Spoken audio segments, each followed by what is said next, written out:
Hello friends, welcome back to our channel. This is Rap Studies and in this video we are going to discuss rise of mahajanapadas and इसकी पहले की video में हमने discuss किया है वैदिक period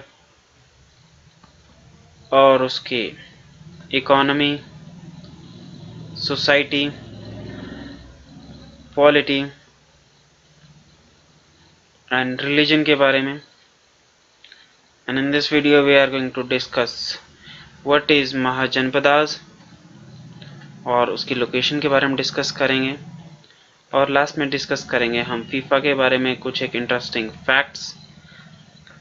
so first heading है sources of information. इसका मतलब है कि हमें कहाँ से इंफॉर्मेशन मिलती है जनपदास और महाजनपदास के बारे में।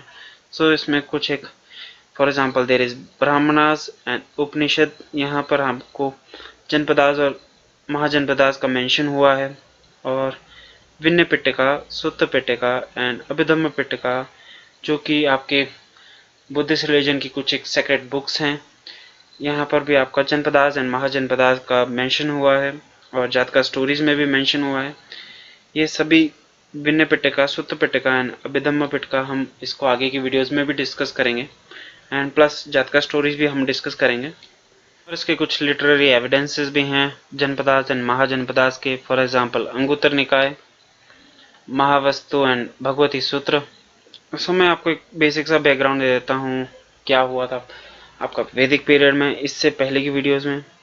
अराउंड लेटर वैदिक पीरियड, वहाँ पर लेटर वैदिक पीरियड आयरन की डिस्कवरी से क्या हुआ कि आपके फॉरेस्ट क्लियर करना आसान हो गया और वहाँ पर फॉरेस्ट क्लियर हुए और उसकी वजह से एग्रीकल्चर पॉसिबल हो पाया। अब सिनेरियो ये हुआ 600 BC में, अराउंड 600 BC में कि with the help of iron people started to venture more parts of India. For example, they ventured into central part of India and eastern part of India. And अगर आपको थोड़ा सा basic सा knowledge है geography का तो आपको पता है कि ये central and eastern parts are more agriculturally fertile and यहाँ पर एलुवियल सॉइल होती है जो कि आपके एग्रीकल्चर के लिए भी काफ़ी बेनिफिशियल है।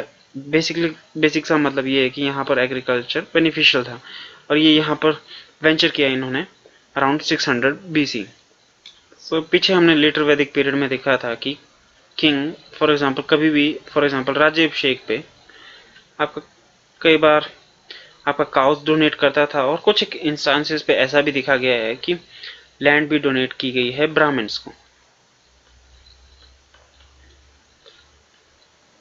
अब ये जो लैंड थी ये इनके लिए काफ़ी बहुत ज़्यादा थी। फॉर एग्जांपल कई इंस्टांसेस पे लिखा गया है कि एक लैंड को प्लॉ करने के लिए या फिर यहाँ पर एग्रीकल्चर करने के लिए 500 प्लॉज की जरूरत होती थी या फिर हल की जरूरत होती थी और ये लैंड ओनर्स यहाँ पर एग्रीकल्चर करते थे with the help of hired labourers plus Shudras.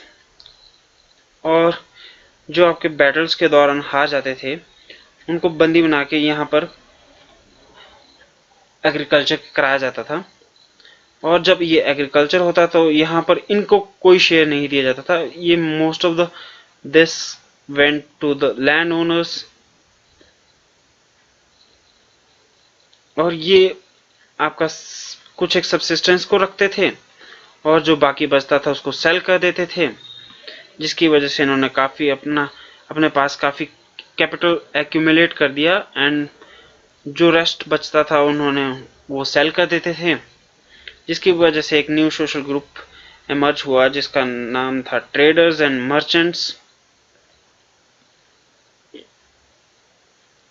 Merchants. एक और फिनोमेना है जो हम यहाँ पर डिस्कस करेंगे। फॉर एग्जांपल हमने पहले की वीडियो में भी डिस्कस किया है वैसे तो ये, बट लेटर वैदिक पीरियड्स और वैदिक पीरियड में जो लैंड थी वो आपकी कम्युनिटी होल्ड करती थी और जॉइंटली होल्ड होती थी, जॉइंटली हेल्ड।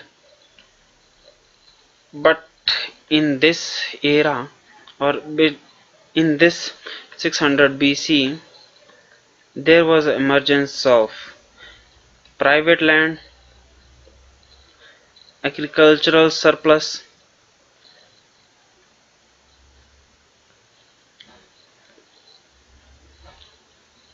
सो बेसिकली आप यहाँ पर चेंज देख सकते हो, ये हमने पहले भी डिस्कस किया है। नेक्स्ट टॉपिक है emergence of new social group. वैसे तो हमने पहले डिस्कस कर लिया है अभी। सो देखो यहाँ पर agriculture communities has expanded as a result of diffusion of new iron technology. Earlier the land was jointly held by the tribes, but gahapatis थे आपके लैंड ओनर्स, और इसकी इमरजेंस हमने पहले डिस्कस कर लिए, और ये भी हमने डिस्कस कर लिया ये वाली line. And gahapatis must have land cultivated by slaves को कहते थे दासास, एंड हायर्ड लेबरर्स को कहते थे karmakaras, and shudras people capture during the wars. और ये हमने पहले ही डिस्कस कर लिया है कि एग्रीकल्चर सरप्लस से जो उन्होंने बिल्ड कैपिटल बिल्ड किया, और इसको ये ट्रेड और मर्चेंट हुए ये बाद में चल के। And there was a phenomena of private property or farm animals, and its produce emerged as the dominant activity of the time। ये हमने पहले डिस्कस कर लिया है। अब हम थोड़ा सा पॉलिटी के बारे में डिस्कस कर लेते हैं इसके दौरान 600 BC और महाजनपदास के दौरान। आपके इससे अर्लियर पीरियड मान के चलो कि आपका वैदिक पीरियड। अब वहाँ पे जो राजा होता था वो होता था चीफ ऑफ लियनेज, और जो एक फादर फिगर की तरह होता था, और इसका जो मेन पर्पस वैसे तो पहले देखा गया आपका काउ प्रिवेंशन काउ के लिए होता था, पर इस दौरान आपके फॉर एग्जांपल 600 BC यहाँ पर prosperity of lineage, and during 600 BC मतलब 600 और महाजनपदास के दौरान राजा होता था वो एक टेरिटरी के ऊपर रूल करता था, जिसमें आपके कुछ एक विलेजेस आते थे, टाउन होते थे, and regular taxation and army. तो इसका मतलब ये हुआ कि जहाँ पे भी ये टेरिटरी पे रूल करता था उनके लोगों से ये टैक्स लेके एक आर्मी बिल्ट होती थी, जो आर्मी आपके हेल्प करती थी राजा को एक्सपेंशन करने में, जहाँ से आपका और टैक्सेशन हो सकता था। और ये एग्रीकल्चर भी उस एरिया पे न्यूली एक्वायर्ड एरिया पे किया जा सकता था, और आर्मी की हेल्प से आपकी इस राजा की प्रेस्टीज भी बढ़ती थी काफ़ी। अब बेसिक्स हम डिस्कस कर लेते हैं what is mahajanapadas. What is mahajanapadas janapadas mahajanapadas होते थे आपके लार्ज टेरिटोरियल स्टेट, और कुछ एक जगह पे कुछ एक टाइम पे आपको दो एक जनपदास जो कि आपके ऑटोनोमस होते थे उनको इकट्ठा करके एक महाजनपदास भी बना दिया जाता था। और इसमें है फॉर एग्जांपल कोशला जो आपके सक्या और काशी से मिलकर बना था, और यहाँ पर middle Gangetic valley and there is upper Gangetic Valley. Upper Gangetic Valley was famous for wheat growing region, and Middle Gangetic Valley was famous for rice growing region। और जो भी यहाँ पर जनपदास होंगे वहाँ पर आप वीट ग्रोस कर सकते हैं, एंड यहाँ पर आपके राइस ग्रो की जा सकती है। तो अब हम 16 mahajanapadas and it's capital decide कर एक थोड़ा सा लुक दे लेते हैं, क्योंकि आपको रिमेंबर करने पड़ेंगे, इसके लिए कोई ट्रिक नहीं है। आप जितनी बार इसको गो थ्रू करेंगे उतनी बार आपको याद होते रहेंगे। फॉर एग्जांपल फर्स्ट है आपकी काशी जिसकी कैपिटल थी आपकी बनारस, मल्ल की थी आपकी कुशीनगर, वज्जी की वैशाली, अंग की चंपा, मगध की राजगृह और गृहराज, कोसला की साकेत, कंबोज की राजपीर, गांधार की तक्षशिला, छेदी की सुक्तिमती, अशोका की पोटना, वत्स की कौशाम्बी, एंड मत्स्या की विराटनगर, कुरु की थी आपकी हस्तिनापुर, एंड सुराशन की मथुरा, एंड अवंती की उज्जैन एंड माहिष्मति। अब हम इसका मैप और इसकी लोकेशन भी मैं आपको बता देता हूँ। फर्स्ट मेरे को मैप ड्रॉ करना पड़ेगा, तो ड्रॉ करते हैं मैप।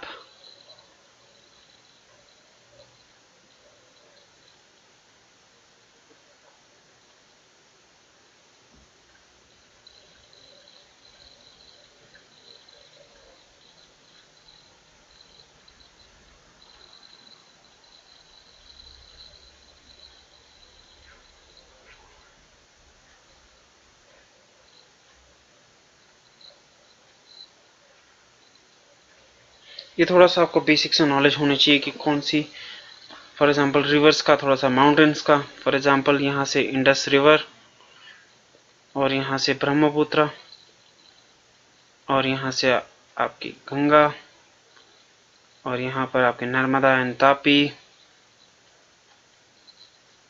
अब इसकी लोकेशन डिस्कस कर लेते हैं महाजनपदास की। फॉर एग्जांपल यहाँ पर है आपका गांधार,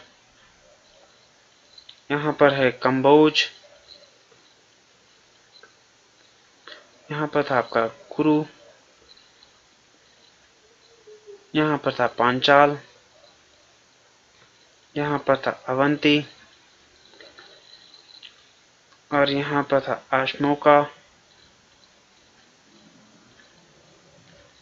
सॉरी, और यहाँ पर था कोसला, यहाँ पर था मल्ला, और यहाँ पर था अंगा,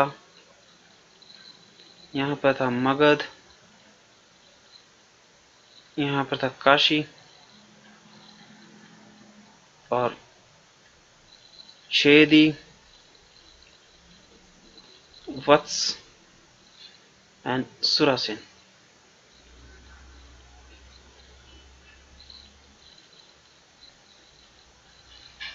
और यहीं पर था आपका मत्स्य। अब आप देख सकते हैं ये जो आपकी महाजनपदा से काफी नियर बाय लोकेटेड थे, और राजा का मेन पर्पस आपको पता ही है, मैंने पहले भी डिस्कस किया है कि आपका आर्मी की हेल्प से आपको बैटल लड़ना होता था और मोर टेरिटरी एक्वायर करना, जिसकी वजह से आपको टैक्सेशन मिल सके, प्लस आपको एग्रीकल्चरली मोर लैंड एक्वायर कर सके। इसकी वजह से काफ़ी नियर बाय होने की वजह से किंग की टेंडेंसी रहती थी कि वो आपके नियर बाय एरियाज पे अटैक कर सके और ये जो टेरिटरीज हैं इनको एक्वायर कर सके। सो इसी की वजह से काफ़ी यहाँ पर लड़ाई होती थी, जिसकी वजह से आपका मगध है वो आपका इस लड़ाई में आपका विक्टोरियस हुआ। इसके पीछे कुछ एक रीज़न थे, जिनमें से मेजर रीज़न ये था कि इसकी एक स्ट्रेटेजिक लोकेशन थी। Strategic location in a sense that first it was built on the confluence of reverse. यहाँ पर काफ़ी रिवर के कन्फ्लुएंस पर ये बना था। फॉर एग्जाम्पल गंडक, सोन, पुनपुन, और यही रिवर आपकी ट्रांसपोर्टेशन में भी हेल्प कर सकती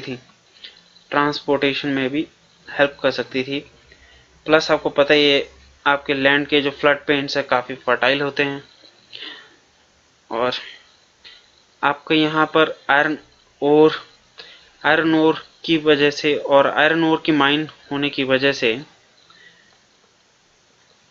इनको अगर आप एक्सप्लोर करोगे तो इससे जो आयरन निकलता था उससे आपके agricultural equipments,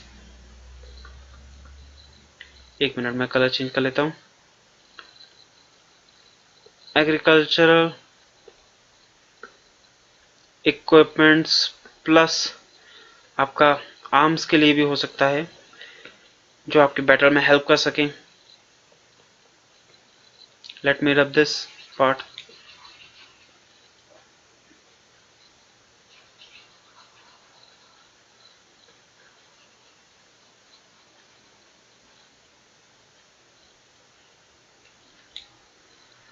and third reason था इसका, जो मोस्ट इम्पॉर्टेंट रीज़न है कि जो इसकी जो सोसाइटी थी वो थी अनऑर्थोडॉक्स नेचर ऑफ सोसाइटी,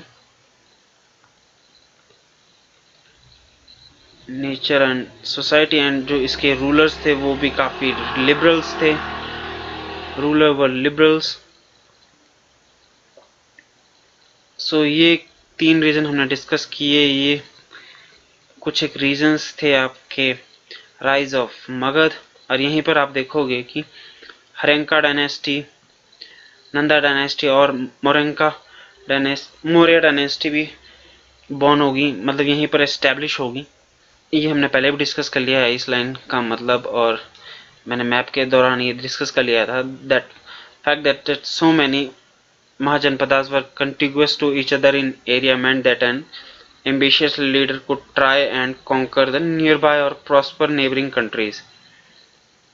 और हमने इसके रीजन भी डिस्कस कर लिए हैं. ये strategic location, for example, this strategic location, iron ore, and most important region, unorthodox nature of society and its liberal rulers. तो हम डिस्कस करने वाले हैं कुछ interesting facts related to FIFA. So FIFA का जो फुल नेम है वो है international federation of association football. इसका जो हेडक्वार्टर है वो है ज्यूरिख स्विट्जरलैंड में, और ये इस साल हो रहा है कतार में. और जो सबसे कम टाइम के लिए जो ये टूर्नामेंट हेल्ड हुआ था, ये हुआ था 1978 में अर्जेंटीना में.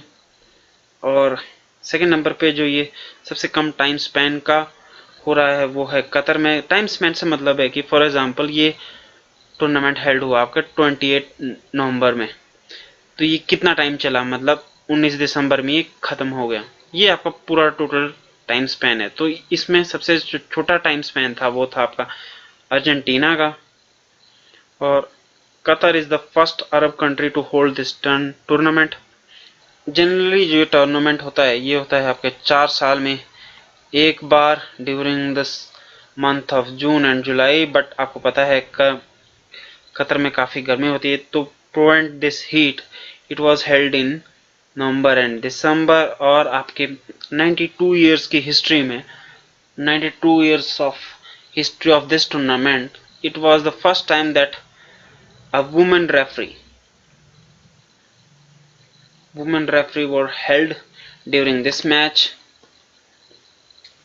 और यहाँ पर वुमेन रेफरी को मैच में अलाउड किया गया है in 92 years history of this tournament. So friends, that's it for today, and if you think this video was useful to you in any way, then do like, share and subscribe to our channel. Basically आपके जो like, subscribe and comment से हमें काफ़ी motivation मिलता है. So आप हमें Facebook पे भी फॉलो कर सकते हैं एंड प्लस इंस्टाग्राम पे भी फॉलो कर सकते हैं. So till then, keep studying and keep working hard. And one thing I forget to mention that from next video we will discuss Haryanka dynasty,